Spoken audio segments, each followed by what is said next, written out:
ఈ కందిపొడికి స్టవ్ మీద మూకుడు వేడి చేసుకొని 1 కప్పు కందిపప్పు వేసుకొని లో ఫ్లేమ్లో ఎర్రగా వేయించుకోవాలి. పప్పు కొద్దిగా వేగంగానే మంచి సువాసన వస్తుంది.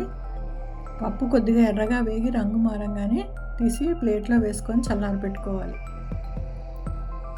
చూడండి, పప్పు ఇలాగా కొద్దిగా ఎర్రగా వేగాలి. మనం ఏ కప్పుతో అయితే కందిపప్పు కొలుచుకున్నామో ఆ కప్పులో పావు వంతు పెసలు వేసుకోవాలి. పెసలు కూడా లో ఫ్లేమ్లో ఎర్రగా అయ్యేదాకా వేయించుకోవాలి. చూడండి, పెసలు కూడా రంగు మారాయి. ఇలా కొద్దిగా ఎర్రగా వేగితే చాలు. అవి కూడా తీసి కందిపప్పుతో కలుపుకోవాలి. ఇప్పుడు అదే మూకుడులో ఒక 10 ఎండుమిరపకాయలు వేసుకోవాలి. ఎండుమిరపకాయలు చాలా ఘాటుగా ఉన్నాయని 10 వేసుకున్నాను. ఒకవేళ మిరపకాయలు ఘాటు తక్కువ ఉంటే ఇంకొద్దిగా వేసుకోవచ్చు. అందులోనే 1 చెంచా జీలకర్ర కూడా వేసుకొని వేయించుకొని తీసి పక్కన పెట్టుకోవాలి. ఇప్పుడు ఇందులోనే ఒక పావు కప్పు పుట్నాల పప్పు కూడా వేసుకొని కలుపుకోవాలి. పుట్నాల పప్పు వేయించక్కర్లేదు, డైరెక్ట్గా వేసుకోవచ్చు. పప్పులన్నీ ఇలాగా ప్లేట్లో చల్లారాక మనం తీసి మిక్సీలో వేసుకొని గ్రైండ్ చేసుకోవాలి. అన్ని పప్పులు కలిపి గ్రైండ్ చేసేసుకోవచ్చండి.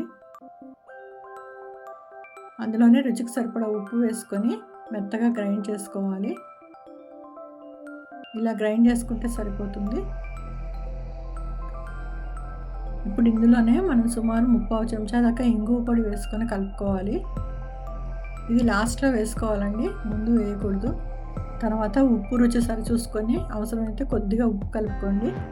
ఈ కందిపొడి అన్నంలోకి, ఇడ్లీలోకి, దోశలకి అన్నిటిలోకి బాగుంటుందండి. కానీ తప్పనిసరిగా నెయ్యి కానీ నూనె వేసుకొని కానీ తినాలి, లేకపోతే గొంతులోకి ఘాటు వెళ్ళిపోతుంది. మీరు తప్పకుండా ట్రై చేయండి. ఈ కందిపొడి చాలా సులువుగా చేసుకోవచ్చు. ఈ వీడియో కనుక మీకు ఉపయోగపడితే లైక్ చేసి మీ వాళ్ళందరికీ షేర్ చేయండి. మరి నా ఛానల్ కూడా సబ్స్క్రైబ్ చేసుకోండి. Thanks for watching.